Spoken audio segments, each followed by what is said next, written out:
नओं हिकिड़ो मौज़ू अपडेट थो कयां।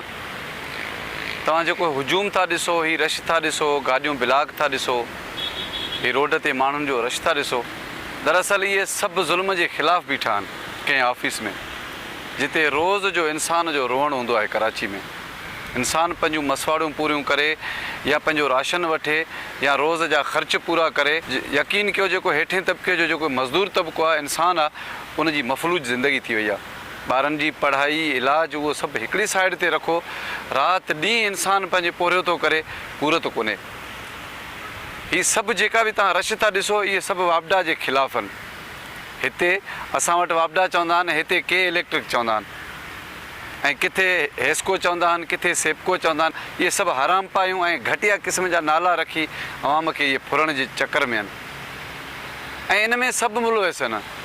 ग़रीब जेको ग़रीब तबिको आहे, उन जे मथां 6000, 8000, 12000 ताईं हिकु हिकु मीटर ते टैक्स लॻायो वियो आहे। मकान जा मालिक आहिनि, उहे हमेशह मसवाड़ियुनि ते नाराज़ हूंदा आहिनि त तव्हां जेको बिजली घणी इस्तेमालु था कयो। हिकिड़ो माण्हू आहे जंहिं वटि बिजली जो इस्त्री कोन्हे, वॉशिंग मशीन कोन्हे, पखो आहे, बल्ब आहे, उनजे मथां बि 15000 बिल थो अचे, त मिसकीन काॾूं पूरत कंदो। अगरि ग़रीब तबिको मालिकनि खे चए थो अचो तव्हां असांजे घर विज़िट कयो, जे अगरि असां वटि का शइ आहे, असां घणी बिजली था इस्तेमालु कयूं, त मालिक बि अञा चिड़िया था वेठनि त बाबा जॻह ख़ाली कर। ऐं मालिक बि वरी अहिड़े क़िस्म जा माण्हू जो ऑफिस बिल खणी वञनि कोन था, त मुंहिंजे मथां हीउ बिल मुंहिंजे मीटर मथां छो आयो आहे, उहे बि लवाइनि था वेठा। उन्हनि खे चओ त सर तव्हां वञो भला ऑफिस, तव्हांजो मीटर आहे तव्हांजे नाले ते आहे, त ईअं था ड्रिजनि ॼण न मीटर में के इलेक्ट्रिक में बम ॿधल पियो हुजे, ईअं उहे बि ख़ौफ़ज़दा हूंदा आहिनि।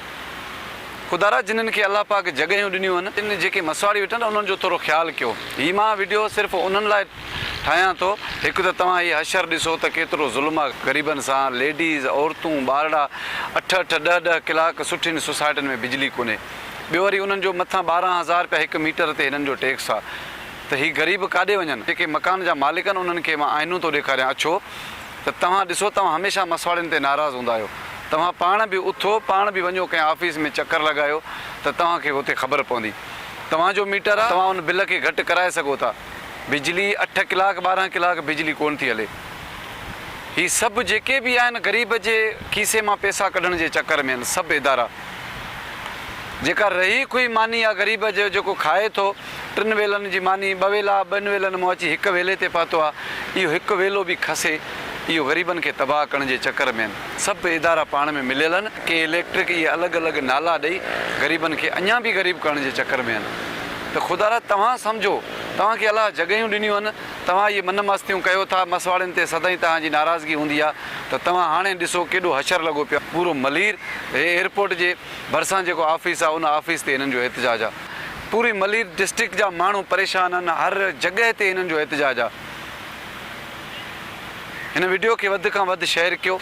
उन मसवाड़ियुनि खे ॿुधाइण थो चाहियां त जेके टैक्स जा बिल आहिनि, उहे तव्हां हरगिज़ न भरियो। उहे टैक्स जेके आहिनि त मीटर ते आहिनि। मीटर मालिक जो आहे, जॻह मालिक जी आहे, उहो पाण भरींदो।